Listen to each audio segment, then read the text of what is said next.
Préparons demain, c'est votre podcast grand angle sur l'efficacité énergétique et la décarbonation.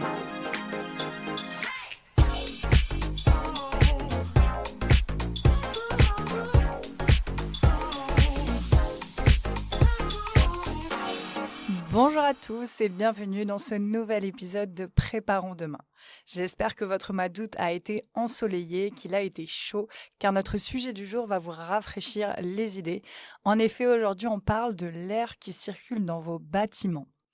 Depuis le début des années 2000, des réglementations sont mises en place pour limiter les consommations d'énergie des bâtiments. Décret tertiaire, réglementation thermique ou encore décret BACS, les textes sont nombreux. On parle souvent d'isolation, de chauffage, de régulation, mais pas assez de la maîtrise des débits d'air. Ce sujet technique joue pourtant un rôle important dans la réduction des consommations d'énergie des bâtiments. Rappelons-le, le secteur du bâtiment est l'un des plus gros consommateurs en France. De quoi expliquer l'importance prise par l'efficacité énergétique et surtout une raison de s'intéresser à tous les leviers pour améliorer les performances de vos bâtiments. Le Centre technique des industries aéroliques et thermiques, que l'on appelle aussi et plus communément CETIAT, est notre invité aujourd'hui pour décrypter avec nous ce sujet. Alors, l'organisme a récemment mis à jour son guide de bonnes pratiques sur la mesure du débit d'air. L'occasion du coup pour nous de lui poser une série de questions sur le sujet et de vous aider à mieux l'appréhender. Alors aujourd'hui, on ne reçoit pas seulement un invité, mais trois. Donc trois invités qui vont prendre la parole au micro de Préparons demain. Donc laissez-moi vous les présenter. Bonjour à vous trois. Bonjour Laure Mouradian. Bonjour Isabelle Carré. Enfin bonjour Christophe Debar. Merci à vous trois d'avoir accepté notre invitation et bienvenue au micro de Préparons demain. Bonjour. Bonjour. Alors je vais commencer avec une première question, une question que je vais vous adresser à vous. Laure, pouvez-vous nous rappeler ce qu'est le CETIAT et quelles sont ses missions principales, s'il vous plaît? Oui, bien sûr, le CETIAT est un centre technique industriel. Donc sa mission est d'accompagner les fabricants de systèmes aéroliques et thermiques à développer leurs équipements depuis les phases de conception jusqu'à la mise sur le marché et la valorisation par la certification. Pour cela, nous menons des actions que nous appelons des actions collectives qui vont du suivi de la normalisation, la réglementation, la veille technologique, jusqu'à des projets de recherche et de développement qui sont communs et diffusés à l'ensemble de nos ressortissants. Et nous menons aussi des actions privées de prestations, donc qui sont des accompagnements individualisés des entreprises, à la fois sur de la formation, des prestations d'études, des expertises, et aussi de la métrologie et des étalonnages. Eh bien, merci beaucoup pour cette réponse. Alors, je vais enchaîner sur ma deuxième question. Celle-ci sera pour vous, Isabelle. Est-ce que, avant de plonger dans le contenu du guide des bonnes pratiques des mesures du débit d'air, vous pourriez nous expliquer quels sont les objectifs de celui-ci et à qui il est destiné? Oui, bien sûr. Donc, l'objectif de la première version de ce guide, il y a dizaine d'années, était de sensibiliser les entreprises du génie climatique, notamment les artisans installateurs ou les organismes de contrôle, à l'impact de l'utilisation du matériel de mesure et de les guider dans le choix d'un instrument de mesure adapté en fonction des conditions de mesure. Donc l'objectif initial de ce guide était de concevoir un guide pratique qui pouvait être utilisé donc par ces entreprises directement sur site, et c'est pour ça qu'il est conçu sous la forme de fiches synthétiques reprenant les différentes méthodes de mesure en fonction des conditions de réalisation de ces mesures. Mais alors, pourquoi il est crucial de mesurer le débit d'air, Isabelle? Est-ce que il peut y avoir des conséquences si la mesure est incorrecte ou insuffisante? Alors, mesurer un débit d'air de ventilation est important dans le sens où réaliser une mesure correcte permet de connaître réellement ce débit d'air et savoir finalement si le débit qui circule est trop important, ce qui induirait à la fois une surconsommation énergétique, mais également des conséquences néfastes pour les occupants des bâtiments, tels que les nuisances sonores ou des courants d'air. Et s'il était trop faible, cela induirait des conséquences sanitaires dégradées qui nuiraient aussi à la qualité de vie des occupants du bâtiment. Donc c'est en ce sens qu'il est important de mesurer un débit d'air pour connaître sa valeur, mais qu'il est aussi important de réaliser une mesure correcte pour pouvoir justement maîtriser ces conditions d'occupation et de consommation. Laure, Christophe, ma prochaine question vous est adressée. Comment est-ce que ce guide aide les entreprises du génie climatique et les artisans installateurs à se mettre en conformité avec la réglementation ? Alors, la vérification des installations de ventilation est une bonne pratique qui fait partie des règles de l'art qui est mentionnée dans le DTU. Donc, dans cette vérification, il faut effectivement pouvoir être capable de vérifier que le débit d'air qui est prévu est bien celui qui est amené. Au-delà de cette bonne pratique et des règles professionnelles, les mesures de débit d'air peuvent être demandées dans le cadre de labels qualité. Donc, label qualité sur des bâtiments neufs, des bâtiments rénovés, des bâtiments du patrimoine. Dans le cadre des bâtiments neufs résidentiels, c'est même une obligation réglementaire dans le cadre de la RE 2020 avec un protocole RE 2020. Dans le cadre des autres bâtiments, des guides font appel à de la mesure de débit d'air ou des protocoles. Donc, par exemple, le protocole premier vent tertiaire ou anciennement le guide Diagvent. Le fait de pouvoir mesurer un débit d'air correct et d'appliquer le guide de débit d'air va permettre aux entreprises qui installent les systèmes de ventilation de se préparer à cette mesure et donc de vérifier par eux-mêmes que leur installation est correcte avant qu'il y ait une mesure réalisée par un expert extérieur qui, lui, va devoir prononcer une conformité. Christophe, je vous laisse compléter. Oui, donc ce que je voulais donc mentionner par rapport à ce que Laure a expliqué juste précédemment, c'était que par rapport aux exigences auxquelles peuvent être soumis des maîtres d'œuvre, des maîtres d'ouvrage dans le cadre de bâtiments, que ce soit des bâtiments de type tertiaire, voire aussi dans le résidentiel, dans l'industrie, nous avons des contraintes qui peuvent différer. Et notamment quand on travaille en atelier de fabrication, eh bien, le chef d'entreprise se doit de respecter un certain nombre de contraintes réglementaires qui relèvent du droit du travail. Il se trouve qu'il y a des locaux qu'on appelle à pollution spécifique, dans lesquels, par exemple, en chimie, ça peut être aussi le cas dans le domaine de la menuiserie, eh bien, on a une atmosphère dans laquelle des polluants sont générés par le processus de fabrication. Par rapport à ça, on se doit de respecter à la fois des contraintes en matière de ventilation générale et aussi de captage des polluants à la source. Et donc, il est crucial dans ces conditions de respecter des débits minimaux de ventilation de manière à garantir aux salariés qui sont exposés qu'on va respecter des seuils minimums. Au-delà de ces contraintes et de ces exigences réglementaires, on a tout intérêt à bien maîtriser la mesure de ces débits. Il se trouve que par rapport et pour répondre à ces contraintes réglementaires, l'entreprise, de manière générale, elle a tendance à surventiler. Donc, en surventilant, elle va garantir finalement le fait que les salariés sont exposés à des quantités de polluants qui sont en dessous du seuil sur lesquels est prévue cette réglementation, mais ce que ça va aussi entraîner, c'est un surcroît de consommation d'énergie.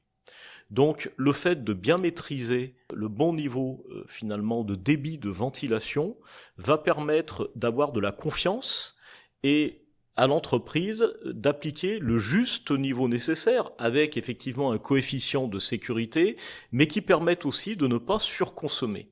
Et au jour d'aujourd'hui, de plus en plus d'entreprises, bien sûr, sont obligées de chauffer leurs locaux.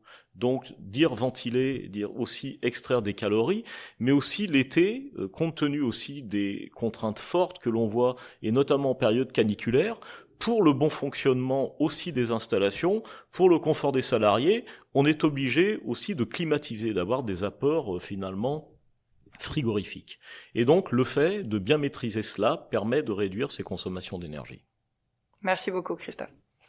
Dans le guide, vous parlez de méthodes de mesure adaptées. J'en conclus qu'il existe différentes méthodes de mesure en fonction des contextes spécifiques. Est-ce que vous pourriez nous en dire peut-être un peu plus là-dessus ? Oui, tout à fait. Donc oui, effectivement, en fonction du contexte, on va utiliser telle ou telle méthode parce que le contexte, ça peut être des mesures en conduit, si par exemple le conduit est circulaire ou rectangulaire, ou des mesures au niveau d'une grille ou d'un diffuseur, selon la taille du diffuseur ou de la grille.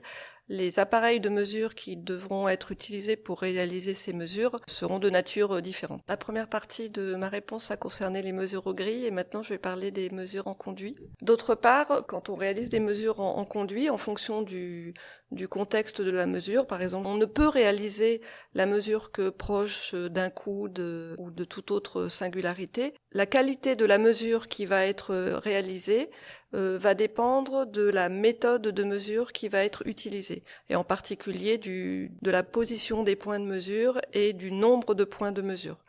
Et donc effectivement, pour atteindre un objectif particulier de précision de mesure, on va devoir, en fonction de ces conditions de mesure, donc de ce contexte, on va devoir réaliser plus ou moins de points de mesure de vitesse. C'est en ce sens que les conditions de mesure sont importantes pour choisir la méthode qui va être mise en place, et le guide permet de choisir la méthode la mieux adaptée en fonction du contexte. Et alors justement, lorsque vous mesurez les débits d'air, vous faites face à quel défi ?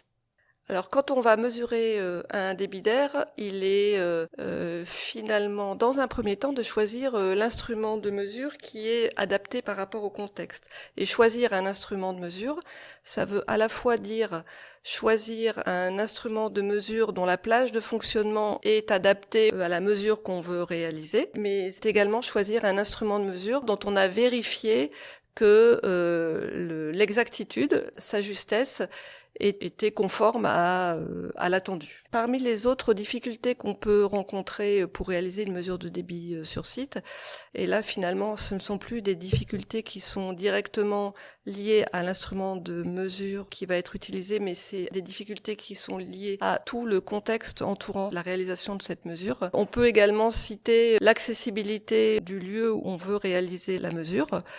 Par exemple, si on veut réaliser une mesure sur un diffuseur qui est situé à une hauteur très importante, ou si on souhaite réaliser une mesure dans un conduit de ventilation peu accessible car dans un endroit très très encombré.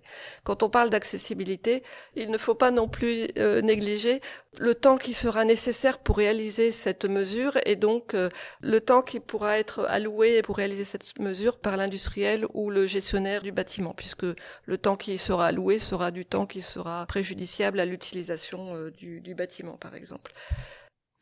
Pour compléter les remarques d'Isabelle sur les difficultés qu'on peut rencontrer pour réaliser les mesures, on peut noter aussi que quand on va se rendre sur place pour faire des mesures, on est contraint de vérifier l'installation dans son état à l'instant T. Il peut être difficile de pouvoir régler les appareils, et donc ça peut être une difficulté quand on va vérifier l'installation. On peut nous demander de vérifier le débit maximum, et il est vrai que dans certains cas, la personne qui va réaliser les mesures peut ne pas avoir accès ou peut ne pas pouvoir faire le réglage à ce débit maximum.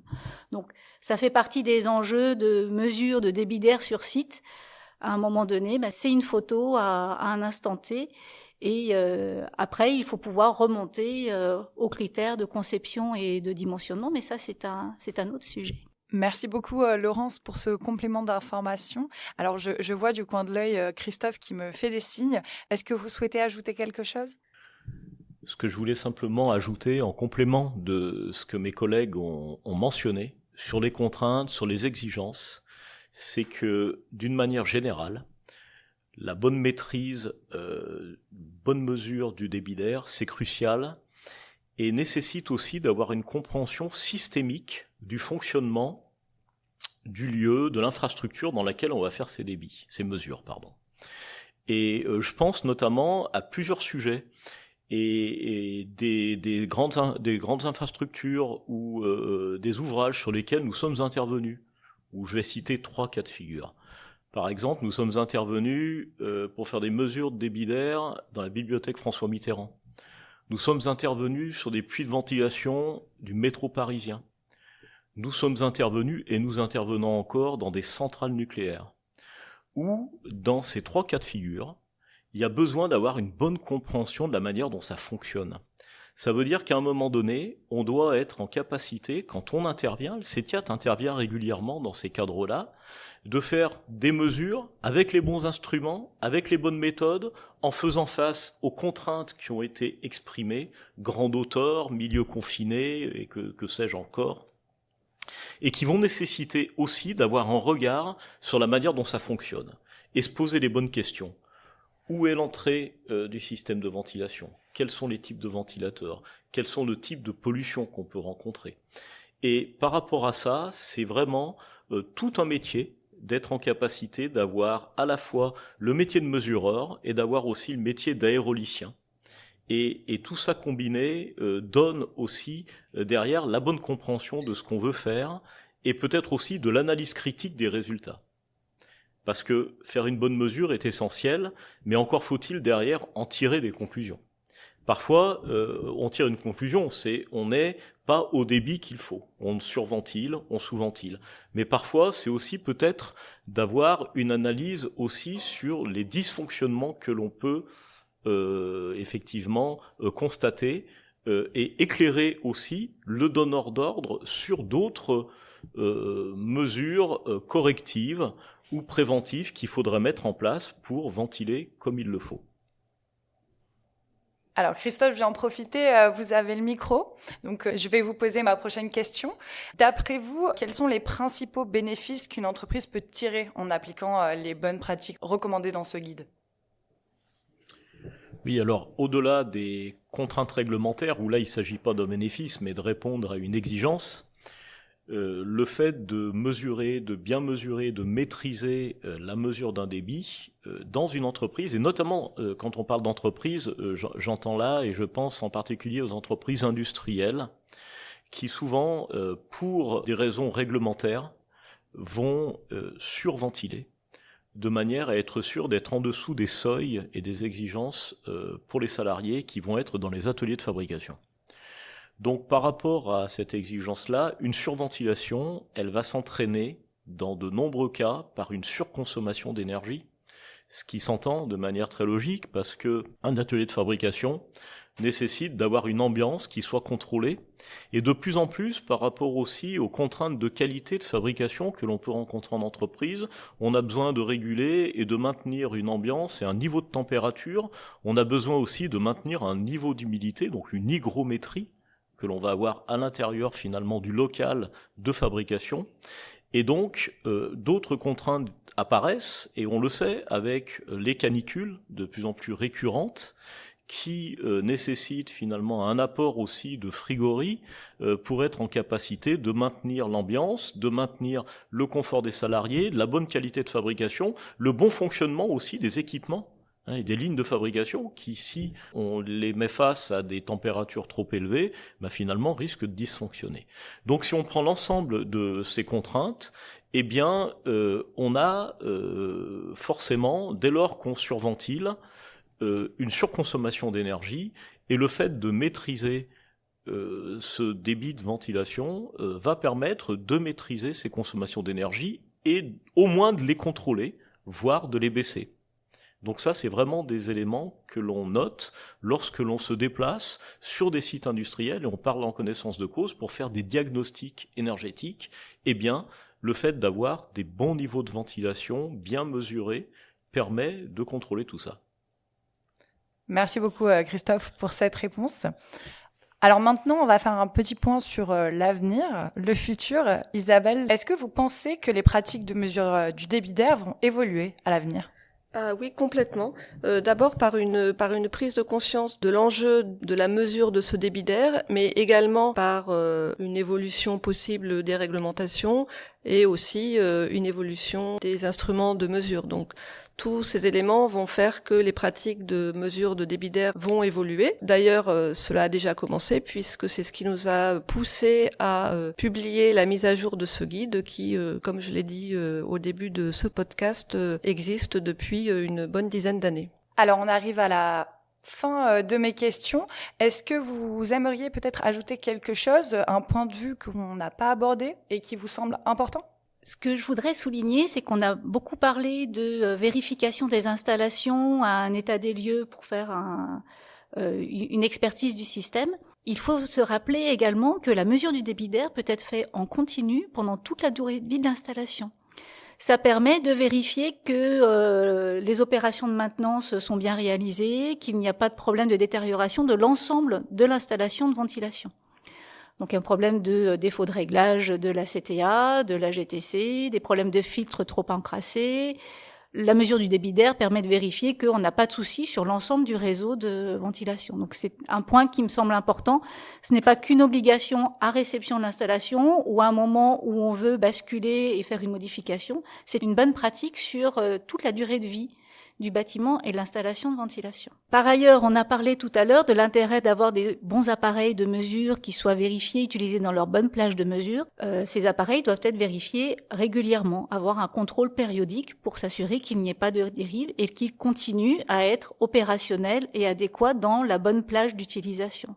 Donc c'est une chose. Donc quand on achète un appareil de mesure, on va l'acheter avec des spécifications techniques liées à leur précision, leur exactitude. Il est important de suivre la qualité de ces appareils de mesure pendant toute la durée d'utilisation. Et le deuxième point, Christophe parlait tout à l'heure de la maîtrise de la mesure, de comprendre ce qu'on fait, de comprendre comment ça va interagir dans l'ensemble de l'équipement et sur le reste. Donc c'est bien de pouvoir être formé et il existe de nombreuses formations, alors sur des différents niveaux, sur donc des formations pour être mesureur expert dans le cadre de démarche qualité, des formations sur qu'est-ce que l'aérolique en général, et on ne saurait que trop conseiller les personnes qui vont réaliser les mesures de s'assurer qu'elles ont le bon niveau de formation et ne pas hésiter à passer quelques jours pour en savoir plus et mieux maîtriser ce qu'elles vont faire. On mettra d'ailleurs le catalogue de nos formations en ressources de l'épisode. Eh bien, merci à tous les trois pour le temps que vous m'avez accordé aujourd'hui et merci surtout d'avoir partagé votre expertise au micro de Préparons Demain. Merci beaucoup. Merci. Et voilà, nous sommes arrivés à la fin de cet épisode. Vous avez pu voir tout au long de ce podcast qu'à travers son guide des bonnes pratiques, le CETIAT donne les clés pour mesurer correctement le débit d'air et choisir les bons instruments de mesure. Économie d'énergie, conformité réglementaire ou qualité de l'air, vous l'aurez compris, les avantages sont nombreux. Si certains souhaitent approfondir le sujet, je vous mettrai évidemment le guide dans les ressources de l'épisode. J'espère que cet épisode vous a plu et je vous dis à bientôt pour un nouvel épisode de Préparons Demain. Si vous souhaitez en savoir plus ou écouter un autre de nos podcasts, rendez-vous sur certinergie.com. Tous ensemble, préparons demain.